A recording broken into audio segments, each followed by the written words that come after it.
In today's video, I interview Rachael Burns, financial specialist who serves women who are suddenly single.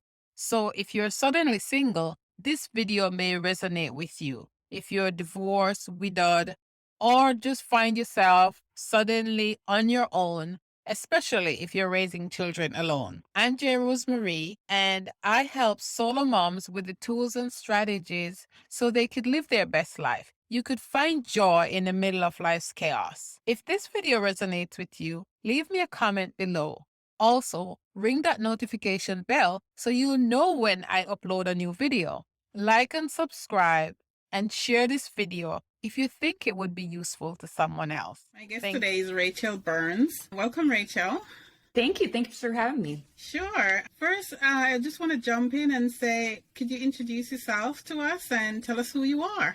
Sure. So again, I'm Rachael Burns. I'm a certified financial planner and certified divorce financial analyst. I am based in Folsom, California, and my firm is called True Worth Financial Planning, and I work primarily with newly single women who have recently gone through a divorce or the death of a spouse who are looking to regain their financial independence. Okay. And so I work with women virtually, really across the US. I work with people all over the place.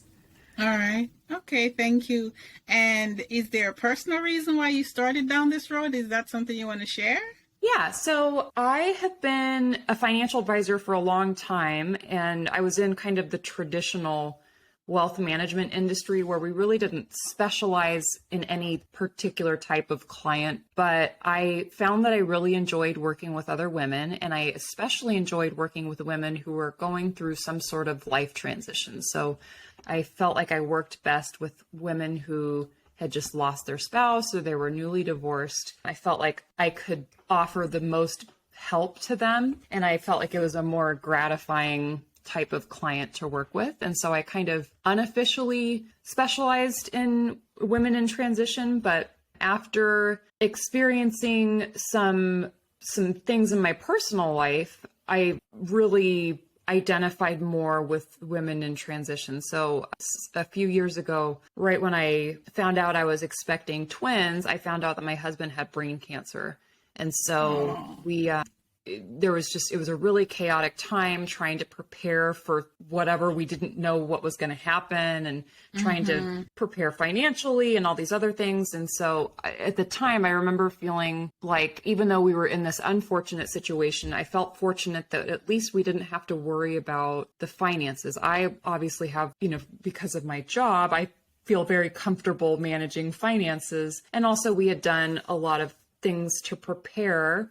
We had life insurance, we had disability insurance, we had estate planning documents in place. So we were in a position where finances weren't something that we had to worry about at that particular time. And I felt like I was really fortunate for that, because there were a lot of other people in that situation who also had to worry about, how is my family going to survive financially through this, and how am I going to manage the finances going forward on my own? Yeah. And so after that, I really, really wanted to work specifically with women in transition. And when I went out on my own as an independent advisor in 2020, 2000 was a long time ago. When I went out on my own, I decided I only wanted to work with women in transition. And so I left my kind of role in the corporate wealth management kind of side and went independent, and I get to choose whoever I work with. And so I only work with women who are experiencing some sort of life events. So that's how I ended up here. Okay. Well, thanks for sharing that. And I guess there are two things. One is that there are a lot of women who are married or in a relationship, and they don't pay any attention to the money. Yes. Especially those women who are not working outside the home. So I want you to address that. But I also want you to address too, because I worked on Wall Street, and I knew a lot of women who worked in an investment firm and had no clue about money. Yes. And I'm talking about analysts or analyzing people's finances and knew nothing about personal finance. So if you could address that as well. So I'm putting a lot on you right now. Sure.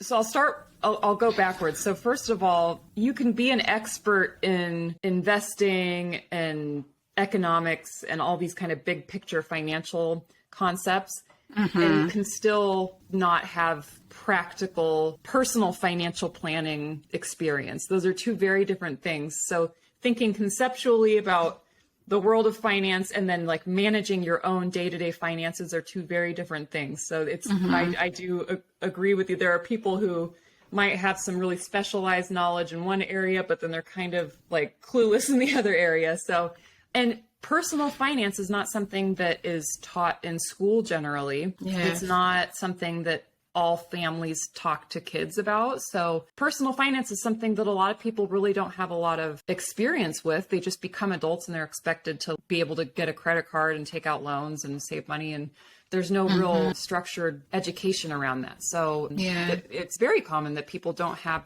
the type of education that they need in that area. It might seem like it's relatively simple stuff, but it's not really easy to learn that stuff if you're left to your own devices to learn it on your own. Yes, true. So it's not anyone's fault that they weren't taught that, but you do have to go out and find that knowledge yourself. And then your question before that was about single women who were not experienced with managing the finances because maybe their spouse did it. So in a relationship, it's really common that one person will manage the finances and the other person manages some other part of their life. And that's a normal thing. You know, there's kind of a natural division of labor in relationships. And especially if one person is working and the other person isn't, it's very common that the person that's working might be the one who's saving money or investing it or whatever. And so what happens is the person who's not in charge of the daily finances might get really out of touch with their family's finances. And so that might be fine for as long as they have their spouse to do that. But then if something were to ever happen, whether they split up or if someone passed away or if someone got sick, the person who's not used to being involved in that might be in a really tough spot when all of a sudden they have no idea where they stand. They have no idea where things are. They don't know where their accounts are. They don't know where they are in terms of savings. And maybe they don't know how to manage finances going forward. And so it's hard when you delegate that responsibility to someone else, but it's still important to have at least a little bit of knowledge of where things are, just so that you understand your financial situation and that you're able to take over and, you know, understand it well enough to be able to take over in the event that you need to. Because that's something that it's not that they're not capable of doing it. It's just if you haven't had to do it for so long, then of course you're not going to feel comfortable all of a sudden being in charge of the finances. Yeah, but true, the advice you would give to someone, you know, currently in a relationship or have a spouse who are the sole manager of the finances, wouldn't you agree then that the advice would be to get involved in the finances? Let's start discussing the bank accounts and maybe we do a will together so Absolutely. that what do you think about that? Yeah, I think it's important to communicate with your partner about the finances. I mean, I think both should be on the same page in terms of where they are and what they're trying to achieve with their finances. And if you don't feel comfortable or knowledgeable about it, I would express, hey, I want to know what's going on. It's really important that I know what's going on, because in the event that I needed to step in and help, I need to know what's going on. And it's just something that I'm interested in. I mean, really, that should be, the family's finances should be an open book. And it's important that you know how things stand, because you don't want there to be some sort of surprises that you're not aware of. You know, you might find out, oh, we actually are in a bunch of debt or have as much saved as I thought we did. Those are things that you need to keep an eye out for and make sure that you stay informed. That's a really important thing to stay on top of. Yes, thank you.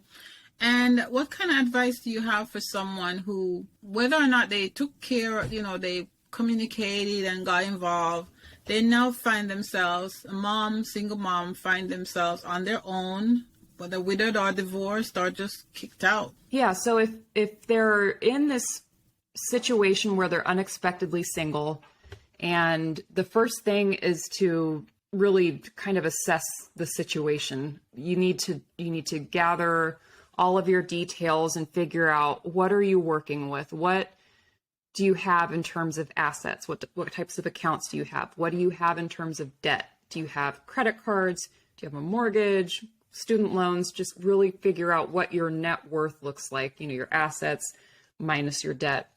And then to also get a really good idea of what your income looks like. So if you're working, what your, income from your job is. If you have any type of support coming in, you'll want to figure out how much that's going to be. Any other income that you have, you need to know exactly what that's going to look like, because you're going to need to make sure that your expenses fit within your new budget, because your new income and your new expenses might look quite a bit different now that you're single than it was when you were married. So you totally have to reassess your budget and see if there's anything that needs to be adjusted, because maybe there's some expenses you might need to cut out, or maybe you're actually in a really good financial situation and you don't need to change your lifestyle. But either way, you need to review it and see kind of what things look like. Right. I mean, whether you have millions or pennies, you need to know how much you have, right? Exactly.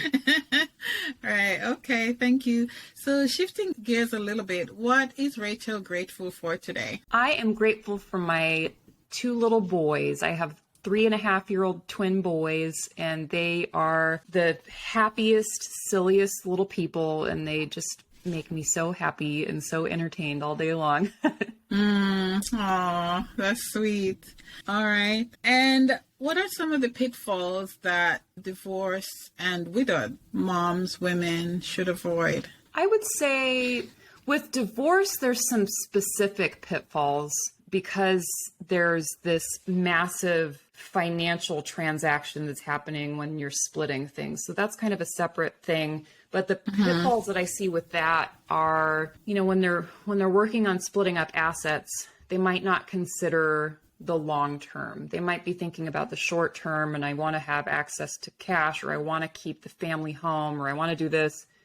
And they're not thinking about how that looks in the long run with their financial situation. Because sometimes what seems like the right thing to do in the long run might not be the best thing for you.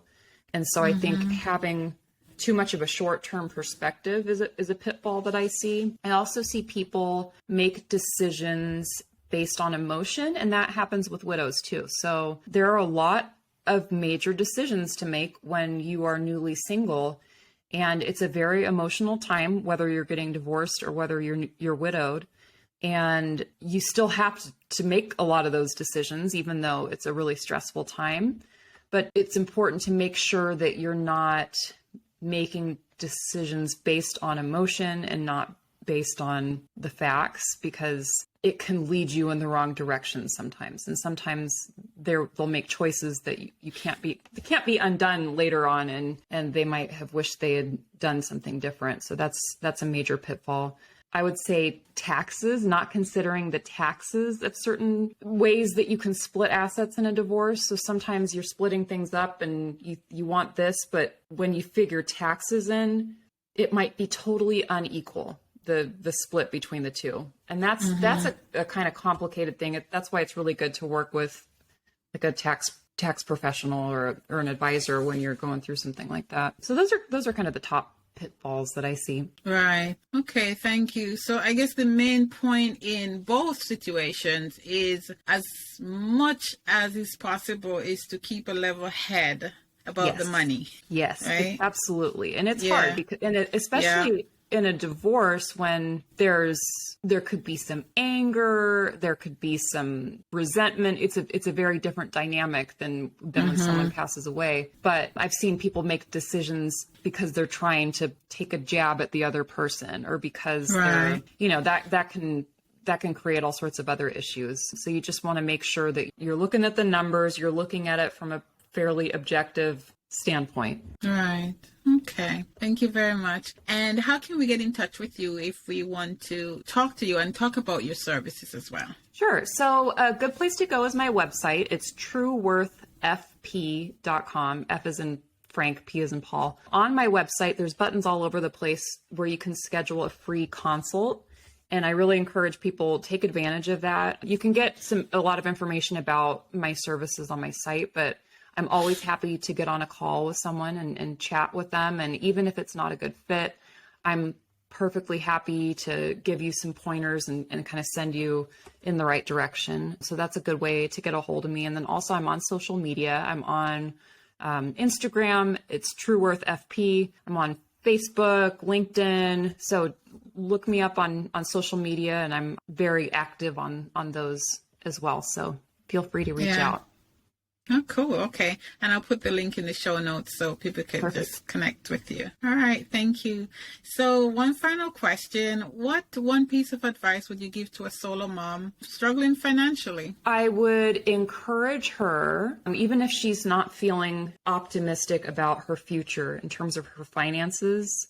Finances are not simple. It's not a simple thing to learn and to take control of, but you can make some small efforts to learn some new things and develop the skills that you need in order to manage your own finances successfully. It's not this big, huge, daunting thing. You don't need to be an expert in macro and microeconomics and financial markets. Like the basics of personal financial management, if you can pick up a couple of concepts, you're going to be in really good shape. And so I encourage people, don't be afraid to seek out information, go on Google, look up some podcasts, pick up some tips here and there, and you don't have to learn it all at once, but just make an effort to learn what you need to know. And you're just going to feel so much more confident going forward about your finances. It'll really change your outlook on your future when you feel like you have the financial part under control. Yeah, it will certainly empower you when you think that, at least if you have the head knowledge, right? Yes. Yeah, to start. Okay. Thank you. Anything else? No, I don't think so. Okay. Thank you very much, Rachael, for coming and talking to us today. I really appreciate you. Thank you so much. Thanks for having me. Sure.